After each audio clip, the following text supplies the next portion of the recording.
At CME Aged Care Navigators, we're obsessively committed to teaching people how to get the support they need as they age. Did you know we offer a 1-hour personalised consultation where you get to ask us any questions relating to your or your loved one's situation? You'll find a link to book a Let's Talk consult in the show notes and on our website. Welcome to your Aged Care Compass podcast. We help you make sense of the Australian aged care system by having conversations about topics you've asked us about. We're joined by thought leaders, professional experts, and people just like you and I who talk about their experience in the aged care sector. Hello, everyone, and thanks for joining us again today on the podcast. I'm Coral, your host, and today I'm joined by someone whose work I've admired for a long time, someone who I've wanted to get onto the podcast for a while as well. I'm joined by Jim Moraitis. Jim is the founder and CEO of VillageLocal, an Australian organisation helping older Australians and family caregivers navigate the aged care system with confidence and independence. Drawing on more than 20 years of experience in healthcare leadership, Jim combines his clinical and process design background in biomedical engineering with a passion for empowering everyday Australians to access the right support at the right time. Through VillageLocal's national community of over 40,000 members, he's helping to make aged care navigation simple, fairer, and more human. Gosh, it's almost like a page out of my own book, Jim. Congratulations. I just love that. I think I got inspired by your book, Coral, a while ago and thought, wow, that's somebody who's doing this right. So what can I learn from that? Thanks for the invitation. I really, really appreciate it. So tell us, Jim, what is VillageLocal? So in a nutshell, it's an advocacy service and an aged care navigation service. It's a way for people to find their way to the support services and the aged care experience that they're hoping for. And in a nutshell, we're looking for people who are kind of falling through the cracks of the aged care system or falling through the cracks of a positive aging experience and trying to pluck those people out of obscurity. These are people who may not necessarily be problem aware of how at risk they are of ending up in a situation that isn't ideal for them. Pluck those people out of obscurity and put them on a pathway to accessing the support services that they need and living that chapter of life as best they can. Yeah, absolutely. And there's too many of these kind of people, aren't there? Yep.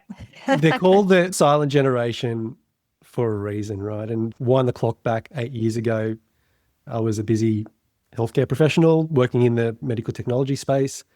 And I spent a lot of my time, a lot of my career kind of zeroing in on the cardiology space and the medical imaging space as well. And I really didn't have really any awareness of how the aged care system worked back then.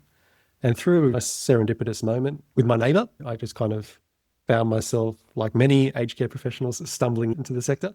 Yeah. And I just realised what a minefield it was, right? As somebody who I was 18 years in healthcare by that stage of my career, and I'd had some degree of experience in navigating healthcare bureaucracy, and I'm pretty tech-enabled as well.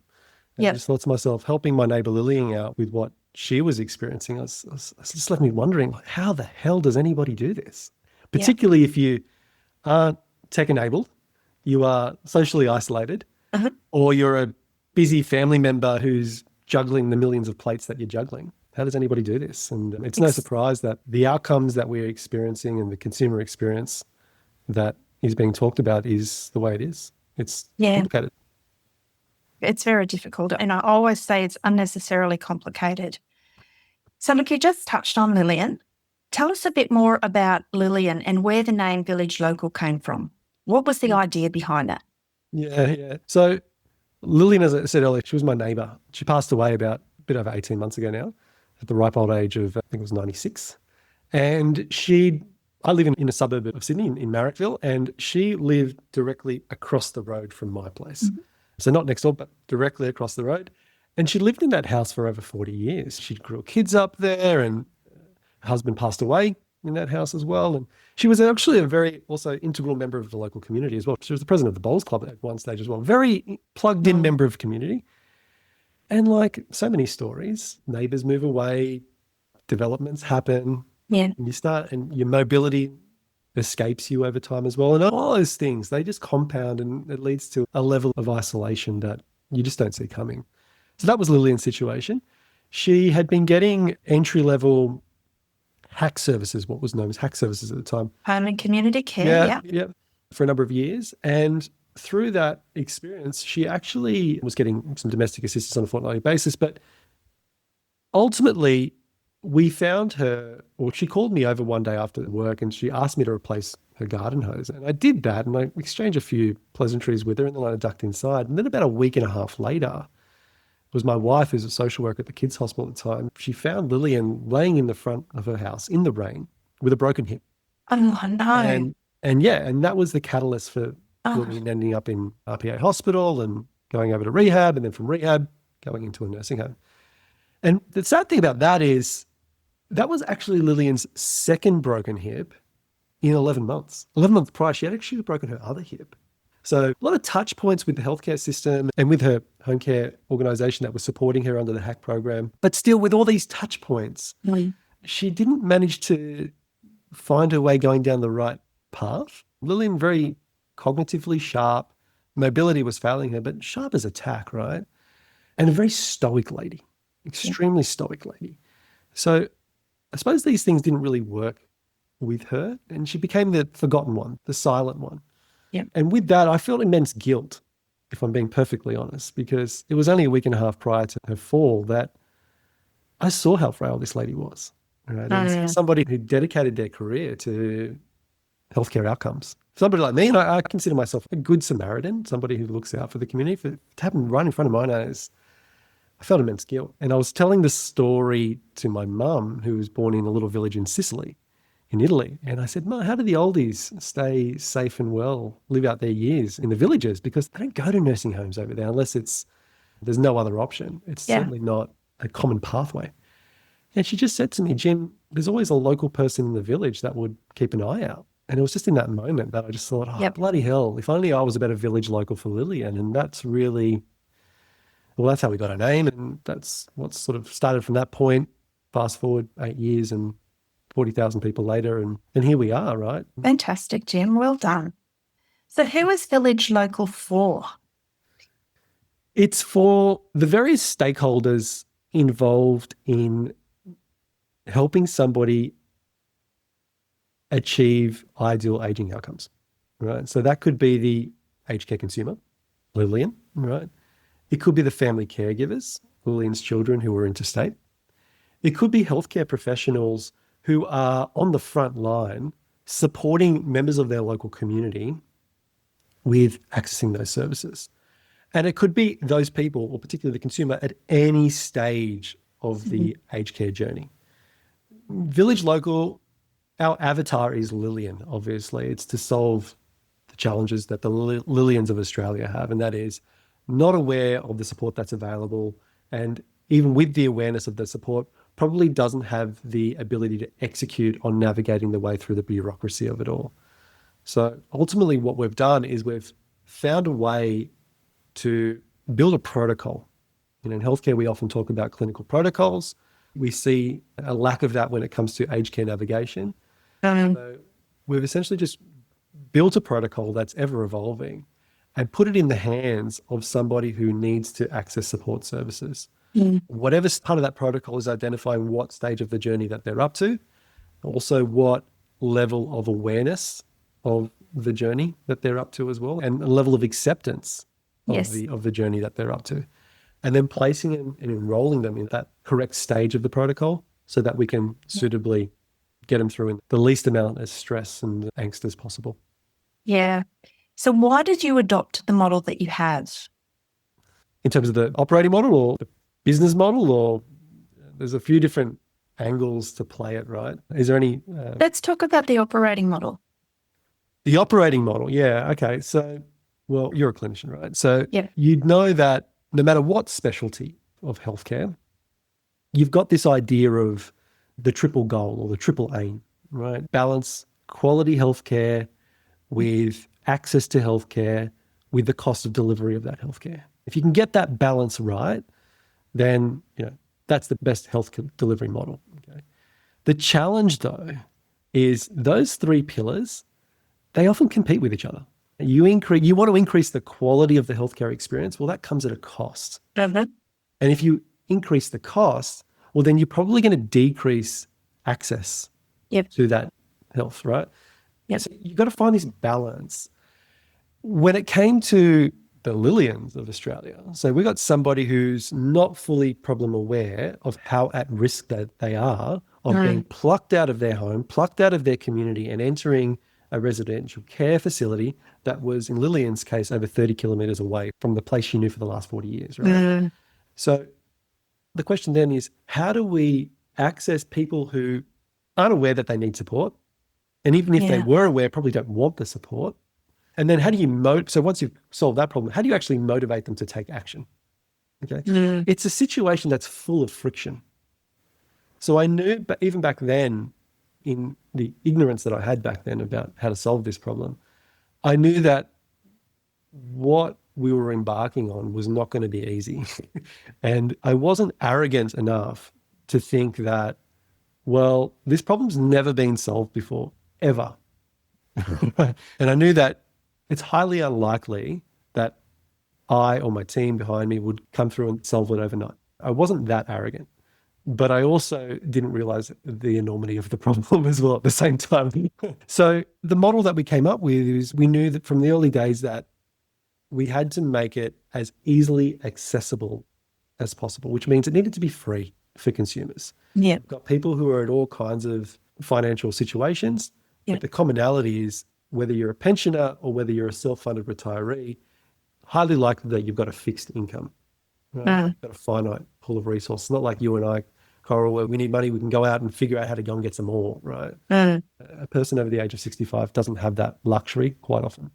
So it needed to be free in order to maximize access, but it also needed to be sustainable as well, because there's amazing people with amazing intentions working in healthcare and aged care across the country. And quite often we see these wonderful programs absolutely excel and provide huge impact and then kind of disappear overnight. Yes. And quite often that's because a lot of those programs are run on sweat equity. Okay? Yep. So I need to come up with some sort of sustainability model as well. So going from an operating model into financial sustainability, I knew that the problem was big enough that it would outlive a parliamentary term or a grant period. And I didn't want to have to change the methodology according to trying to get government grants. So ultimately what I landed on, and we've kind of evolved over the years, is a defined protocol, a defined program that combines self-paced learning, both online and offline self-paced learning, one-on-one human coaching with what we call our care path companions who get buddied up with people who need to navigate the aged care system, as well as the third part, which is what I think is really the secret sauce, is community. So when you can put somebody in an environment where they're around other people who are just like them, but the only differentiator is there are some people who are a little bit down the road in terms of the progress that they've made, but also a little bit behind them in terms of where they are on the progress as well. That creates a really special situation because whenever, the aged care journey is a long one, right? So whenever somebody is feeling beaten up by the aged care system and are at risk of falling through the cracks, they can see others who have managed to overcome those challenges, people just like them, right? And listen to themselves. It's a good reminder that, hey, if they can do it, they're no different to me. I can do it. They know something I don't know. I'm just going to ask them.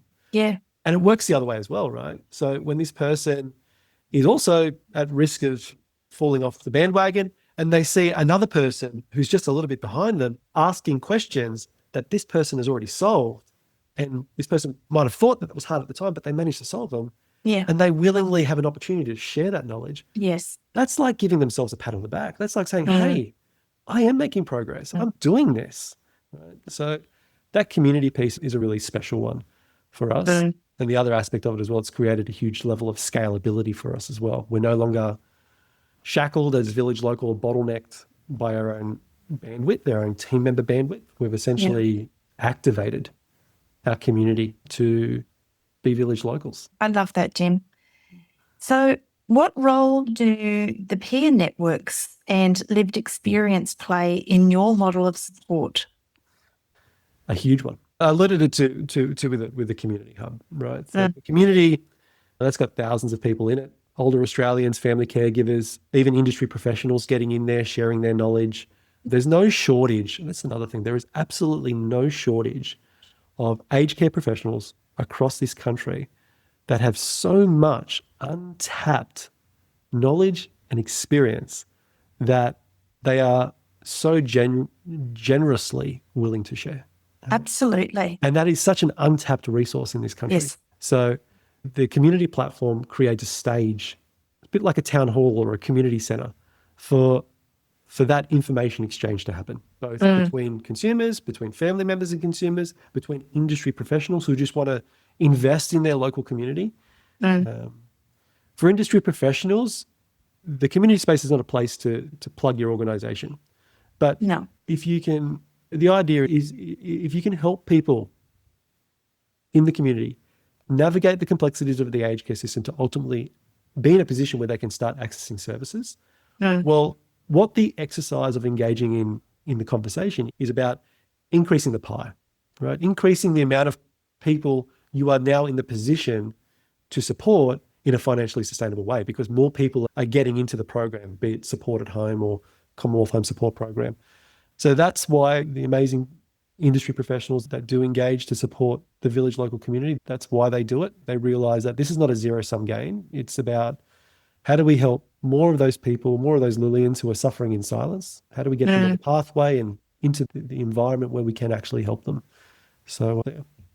It really is a community, Jim. My own approach to the work that I do, and honestly, our work is so very similar, isn't it? And the motivation and the goal of the kind of work that we do. But I love bringing the community together as well, who are the older people and the family caregivers and the neighbours. And then, as you quite rightly said, the industry professionals who very generously share their insights. And I can see it now, like I can see it playing out on your platform, and I see it playing out in my own community groups where there's so much uncertainty, particularly now with the commencement of Support at Home, so much apprehension and confusion. And it's early days, granted, but when professionals come in and can give that very accurate explanation as to why something has happened, it just kind of dispels what I see too much is negativity. It's kind of like an us and them.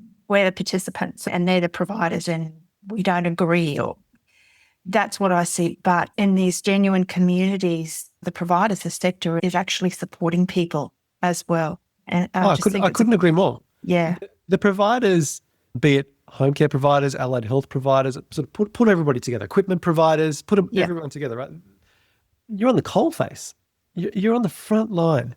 And it's not like my generation, my kids' generation, when we are going to market to either buy a product or buy a service, quite often we as the consumer in that situation, we're more educated and informed before we get to the buying phase than the salesperson who's trying to sell us that product or service. We are more informed than them.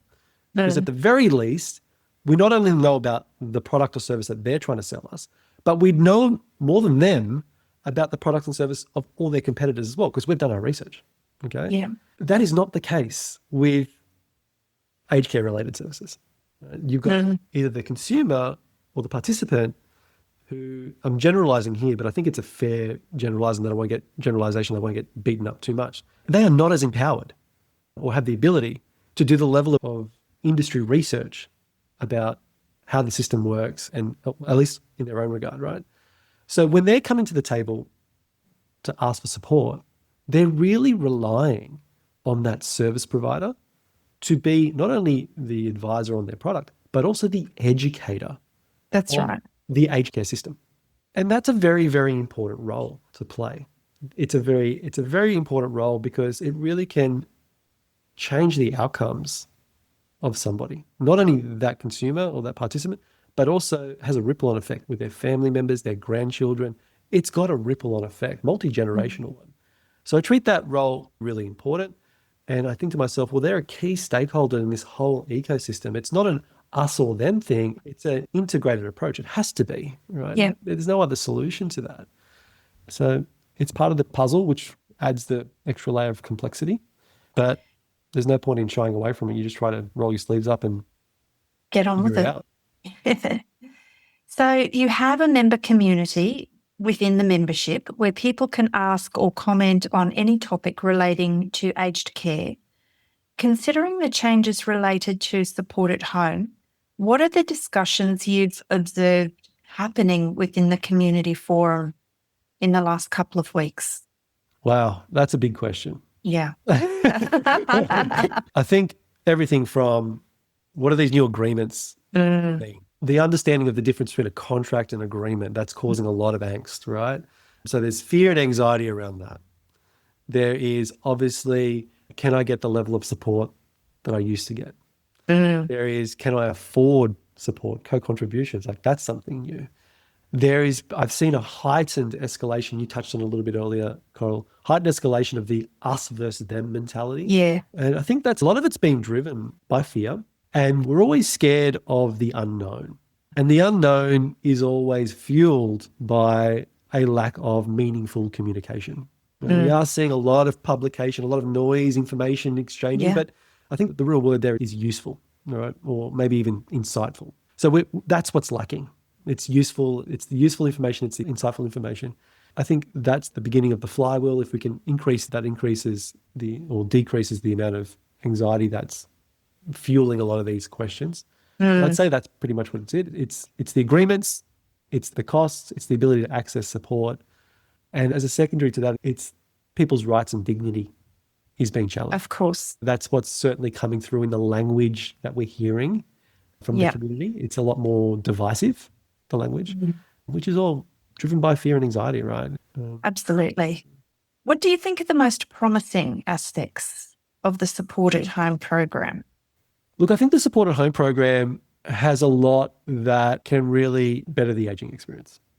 And I think the key driving one there is the one around transparency, which I know that maybe a lot of listeners may be perplexed by using that word transparency in the Support at Home program, considering that the information flow of useful information isn't quite there yet. But I can understand, like looking at the policy and the structural changes that we're seeing in the system, I can see that they are designed to increase transparency. I'll choose one like simple example, right?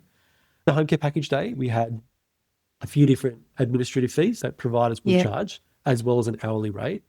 And now the government is mandating a 10% case management fee. And the government's not saying to home care providers that we expect you to cut your costs so that you can enable a 10% case management fee. That's not what the government's saying. The government's saying, we just want you to charge 10% case management. And then we recognize that there are administrative burdens to run your organization, but you need to, as an organization, to get a grapple of what those administrative burdens are and bolt those in to your hourly rate. Okay, so the government's not mandating the hourly rate yet. That might change. There's speculation that it will change, but not yet. So just with that mechanism, 10% case management and the hourly rate. Well, that's a kind of a bit of a stroke of genius on behalf of the government from a transparency standpoint. There will be flow-on effects of that. I'm not going to deny that there will be second order and third order effects of that. But from a consumer standpoint, in terms of transparency, they've now really only got one question to ask when it comes to the cost of support service, and that is, what's your hourly rate? Like you can't hide the cost anywhere else. By default, it's going to be 10% case management. What's your hourly rate? And that can open up a really useful conversation between the provider and the participant, because when you do see providers charging $125, $130 an hour and others charging $90 an hour, you can have a really robust conversation about why. And it's not about finger pointing, oh, you're a ripoff. It's about, okay, you charge $135. Tell me, organization, why do you charge $135? There's obviously a difference here. Explain that to me. And it has a different conversation. Right? So I'm excited about that and to see how that plays out and to see how organizations are able to celebrate all the great initiatives that they do. And through that conversation about pricing, I think there's a real opportunity there to differentiate for organizations. Yes. Compargo helps care providers deliver home care that families can trust.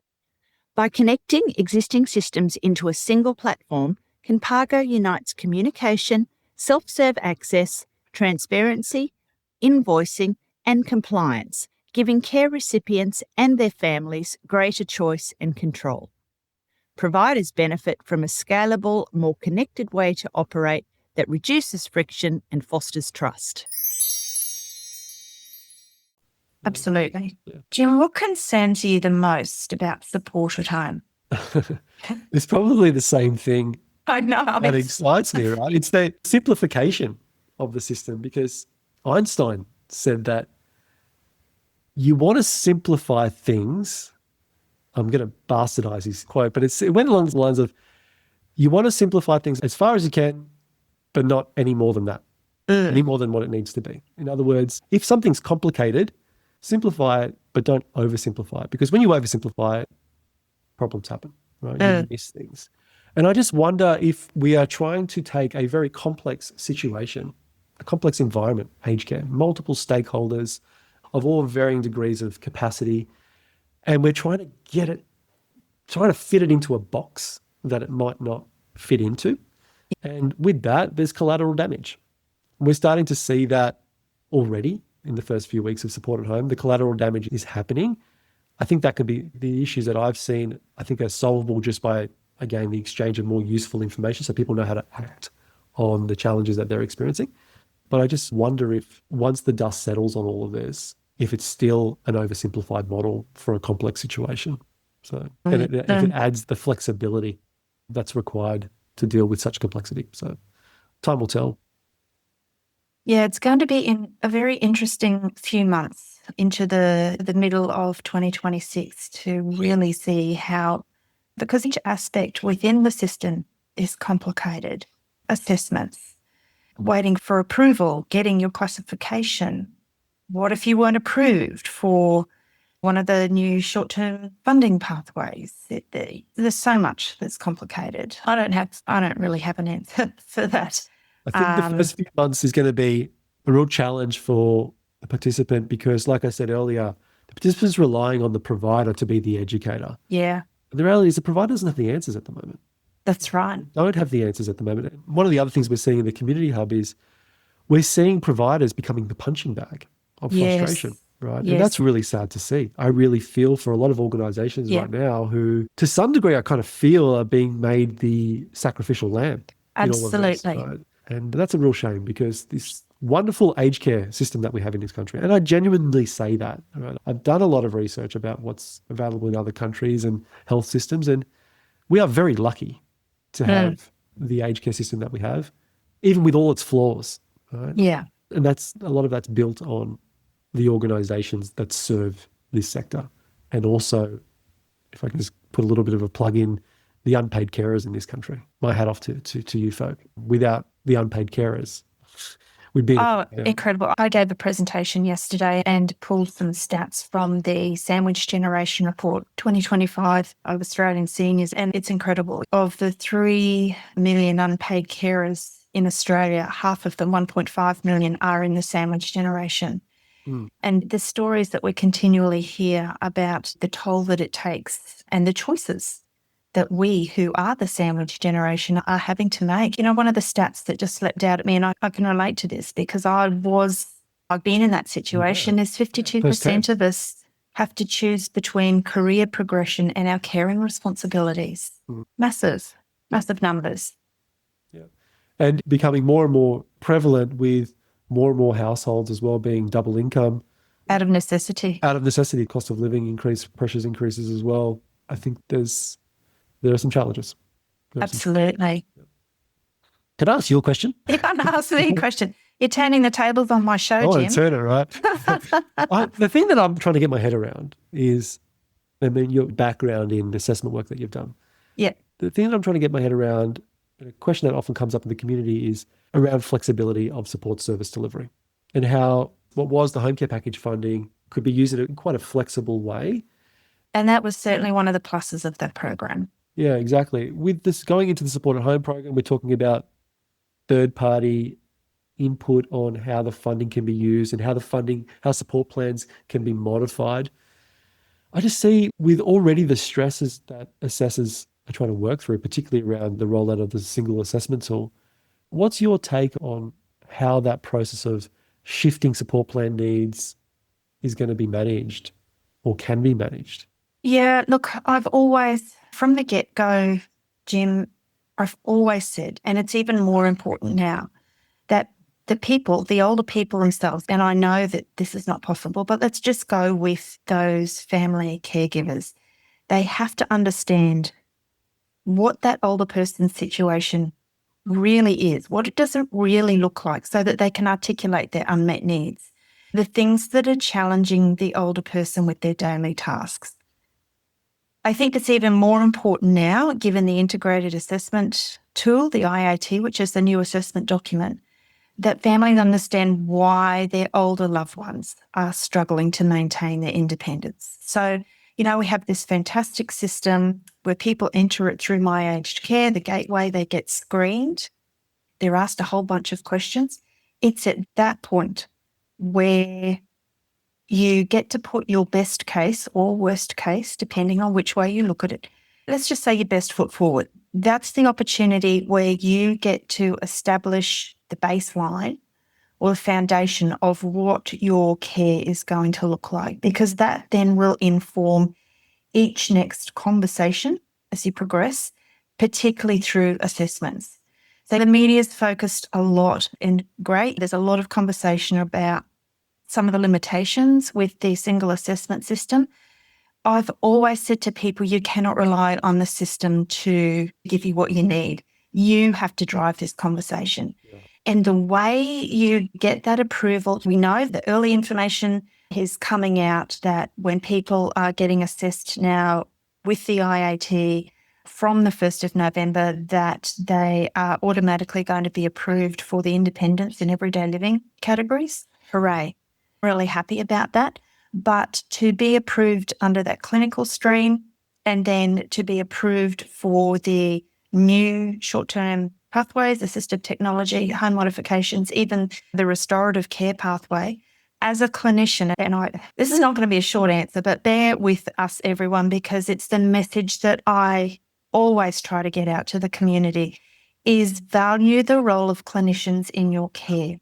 So it's hard as a nurse, it's what I do. I look at someone and even when I'm looking at them, I'm looking at their feet and I'm looking at their posture and I'm assessing their balance. And I'm thinking, what health conditions does this people have? And if you put a GP health summary in front of me, I'm linking back what those health conditions are to how they're presenting. What do they actually look like in front of me? So because there's that clinical weight in the integrated assessment tool, the IAT now, it's essential. It's always been essential, but it's even more essential. If you want to get approved across all those funding streams, you have to understand what your unmet needs are and why, and link them back to your health conditions. If mum is really struggling to get out of bed in the morning, well, some people might just think, that's fine. She can lie in, she can have a sleep in. Is it because she's got pain? Has she got an arthritic condition that it just makes it really, difficult for her to get out of bed because of that pain? Has she got an emerging cognitive impairment? Has she got a mood disorder? So really drilling down into the why of why people are unable to demonstrate that functional ability. And what about as the condition changes? So they've successfully navigated the aged care system. An initial support plan has been put in place. 3 months down the track, we're talking about multiple chronic disease, which is complex to manage in the first place. But the situation changes. It could be an environmental change that is now requiring an update of the support plan. Absolutely. You go back. How do you manage that process? Yeah, I just say you go back to, it takes a long time, right? It takes months for a person to get their aged care assessment. It takes many, many more months to be allocated that approved funding classification level. You keep going back. There are KPIs around the priority that people are both assessed at. So, some people demonstrating very urgent needs are going to, or they should get an assessment earlier than other people who are kind of getting by. And same when they get that approval. Most people will go into the system as like a medium priority, and that actually relates to that 9, 12, 15 months wait. Yeah. And people don't realise that they can get that changed and they can become a high priority. And if they do get a high priority approval on their approved funding level, they can go straight to the front of the queue, and it shortens that wait time to be allocated their classification or their funding by many months. Absolutely. Yeah. And no one tells people this. So I see this playing out across social media, and people come to us all the time. Mum was approved for her home care package. We're going to use that. We're going to use home care packages because we're still very new, and I am yet to see these new classifications. I'm, notice of decisions coming out. So let's just call it, Mum was approved for home care package 3. We've been waiting for it 6 months, 9 months now. She's had a fall. She's ended up in hospital with a fractured femur. Dad's got dementia, that worst case scenario that we actually see too commonly. Then you go back to My Aged Care and you talk about what's changed. And then you will get to your assessing organisation, who will then look at that information that's come from My Aged Care. They will call you. They're triaging again. So they'll contact you to say what has changed. And then they have the ability to change the priority on that approved funding, which hopefully will then get you right up to the front of the queue. Yeah, yeah. As you're talking, I was just thinking about, I was putting myself in the seat of a support coordinator or a case manager. And I was thinking to myself, okay, client whose situation has changed, they need an update to their support plan. That update that's required will probably be out of the scope of what they can do without calling a third-party assessment in. I think there's going to be... And this is the kind of work we love to do. We love this. We love supporting providers to get that right. And again, as a nurse, as a clinician, we have a role in supporting providers to do that because we see it so easily. If I'm talking to someone on the phone and just because I know their health conditions, I already know without even seeing them potentially what's going on at home. So I think when people have come to me and asked about how do they choose a provider, I say, look for a provider who's got a registered nurse on the team, because that the RN, particularly if they're an experienced RN, has so much value to add when requesting a support plan review. Mm-hmm. Yeah. Detailed and compelling. They're the two words that I always use. Give the detail and make it compelling. Yeah, that's good advice. One advice that I'll take certainly going forward.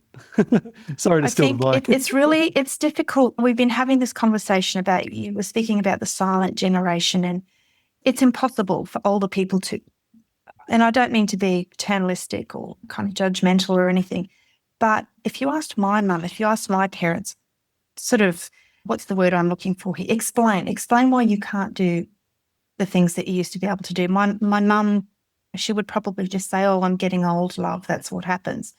And that doesn't cover it. That's not going to make a difference. You really do have to have all that evidence. You've got to paint the picture of the person. And keeping in mind the new assessing organisations, yes, while that began almost 12 months ago now, we're getting close to a year, it's early days for these assessors to really understand the context of what they're seeing and what they're hearing, and then relating that to inputting that information into the IAT so it generates all the approvals for all those funding streams that people are actually eligible for.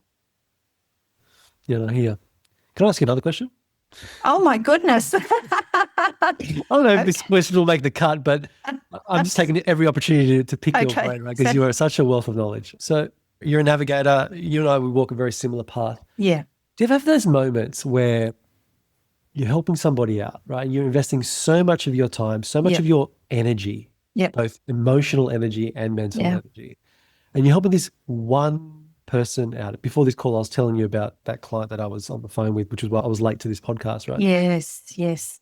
You give so much of yourself to them because you feel it. You feel the challenge, right? Absolutely.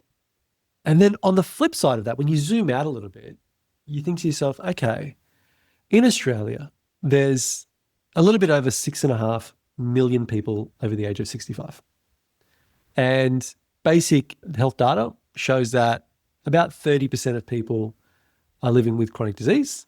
And, chronic disease comes with friends. So it's fair to say that a large proportion of that 30% is multiple chronic disease. So if you apply that indication on people over the age of 65, we're talking like 2 million people. 2 million people living with multiple chronic disease, which is complex. And then you look at the community care program that we run in this country now across all streams, DVA, CHSP, home care package, now supported home.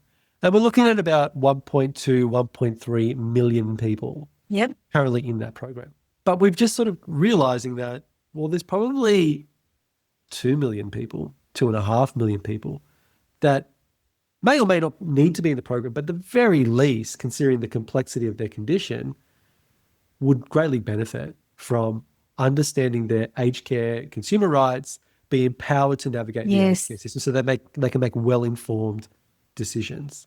Uh-huh. Do you ever have that experience where you've just helped one person and go, I'll fist pump and go, yeah, I did that, and then look over here and go, only another 1.5 million to go? Yeah, that's right. Look over that's your what shoulder. I struggle with. I struggle with that every day.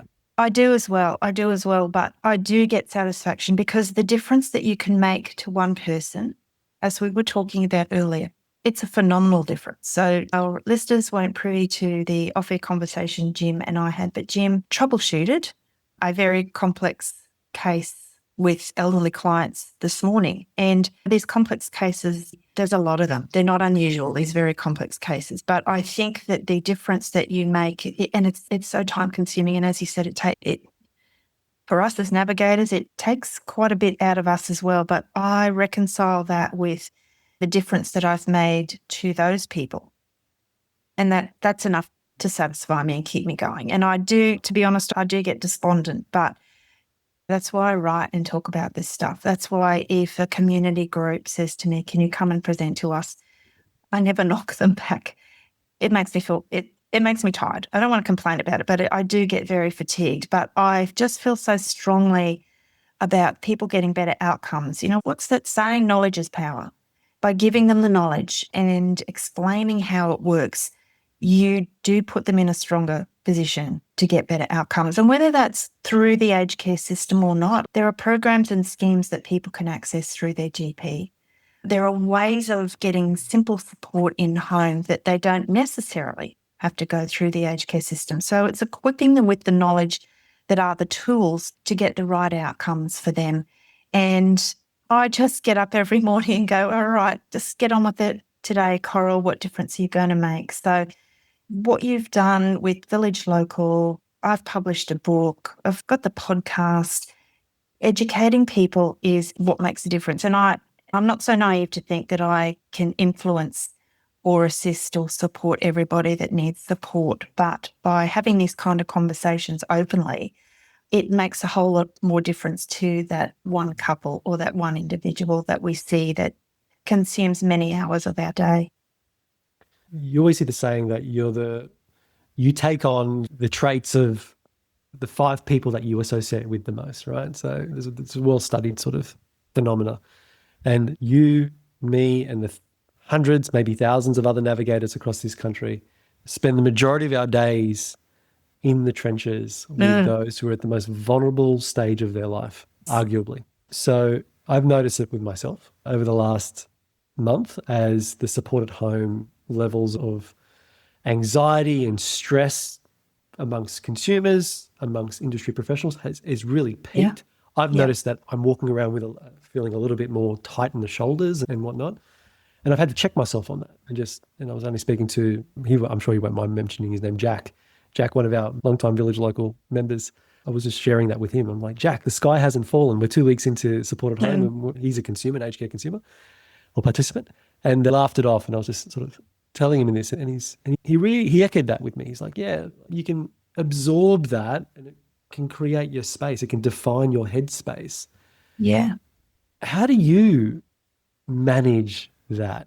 How do you check yourself on that to make sure mentally, emotionally, you're able to charge your batteries and show up as your best self for that next one person that needs you? Because you've been doing it for such a long time, right? So you've figured something out. I don't know. I think I'm still figuring it out, Jim. I really do. The work that I do on the whole energizes me. But I've got to say, the past couple of months have really left me feeling very fatigued. So we usually close the office at Christmas time, about a week before Christmas. It's very likely that we will close earlier this year and probably have a longer break. I don't know if that's going to work. I've said that for the past 2 years. And then you get the crisis call. Exactly. And how do you say no? So look, I have to get better at it, and I'm not sure how to get better at it. I don't know. It's on my New Year's resolution. I just think it's such an important question, right? Because it is. As we discussed earlier in this conversation, those needing support are relying on an industry professional to be a major driver on that train for them. Okay. Yeah. So if you've got these passionate people like yourself, like myself, and like all our colleagues who are navigators, but also the case managers, also the business leaders who are designing these business models to create sustainable service delivery in our community, if they ultimately get cooked mentally and emotionally, well, that's a real damn shame, because all that knowledge, all that experience and expertise goes with it. So we need to look after ourselves is what I'm saying. We absolutely do. We do. And I think I was just down in Melbourne the last couple of days, did a presentation down there, and I stayed with my fabulous cousin who lives in Melbourne, and she had a 3-month break earlier this year. She's walked the Camino before. Hi, Tanya, if you're listening in. You have inspired me. We had a conversation around this. So she took 3 months off and did a trip overseas, Spain, Italy, had a fabulous, 3 months. Wow. Amazing. How I would love to do that. And she's come back and she said that all her clients, she just said, I'm going to be away for 3 months. Sorry, I can't do any work for you. She did some work remotely when she was overseas in a capacity that she could. But she's come back now and she's just picked up. And I went, okay, I think I could do that too. Because if I'm at home, I'm working. I'm checking my emails. I'm working all the time and I have to go away. So I think my plan for next year is going to be go away more often. Well, there's nothing stopping you from doing that. I don't know if I mentioned to you, but last year I worked 6 months, 5.5 months from overseas. I did 4 months. I was in a farm in Tuscany. So people, those videos that you saw created last year, they were not in Sydney. They were probably with the goats and the chickens in the background. And then the other part did it in Bali, right? So it is possible. It did take planning. Yeah. It took 4 years to plan that, but it's possible. Yeah. But I think a change of scenery is always useful for people. Yeah, I think also so. Also a little bit of structure as well in mental well-being, emotional well-being is, I think, what a lot of us industry professionals lack, and boundaries maybe. I think we do. We have to get better at this. So listen, Jim, how are you feeling now that support at home has commenced? I'm feeling optimistic. I'm feeling excited. Yeah. Look, with change comes opportunity, right? Always. Yes. There's so much precedence for that. So maybe call it, I'm a sort of glass half full sort of person. I've always been that way. Yeah. I'm just constantly scanning the ecosystem for where those opportunities lie and how do we capitalize on that. I honestly think VillageLocal's best days are yet to come. We're super excited about what the future holds. I've got my eyes set on that 2 million people, right? Yeah, 40,000 people that we've impacted the lives of. That I'm immensely proud of my team and I for achieving that. But I'm calling a spade, right? There is a long way to go. So the way we close that gap, whether we get to the destination or not, the way we close it, it's got to be better leverage of technology to maintain quality and access, but increase scalability of that delivery. So I think we live in a very interesting time with the onset of AI, with the onset of a population of participants who are becoming more tech-enabled. Yes. I think it's a very interesting time to be working in this space, working in healthcare in general. And yeah, VillageLocal is very zeroed in on tapping into that arbitrage. So watch this space. I'm watching it and I'm very excited for you. We could keep talking for a long time, but we do have to make this podcast. We have to keep it to a time frame so that people are going to keep listening to us. So I'm going to call it the end of the show. Let's wrap it up here. Jim, I've just really enjoyed this conversation so much. And I know we're going to come back next year and we're going to pick up on these conversations that we started today. So we're all wrong. It's all gone to crap. Yeah, well, that's right. The sky has fallen. No, glass half full, remember? No, Totally. We're not going to have any falling skies. Fabulous speaking with you today. I just love the kind of work that you do, and I really appreciate you taking time out of your busy day to join me on the show. Thank you, Jim. Anytime. Thanks for having me. I really appreciate it. Thanks for tuning in to another episode. Do you have a topic that you'd like us to cover on an episode? Please reach out and let us know via social media or our website, seemeacn.com.au. That's seemeacn.com.au. All the links are in the show notes. And don't forget to hit the follow or subscribe button so you don't miss any of our upcoming episodes.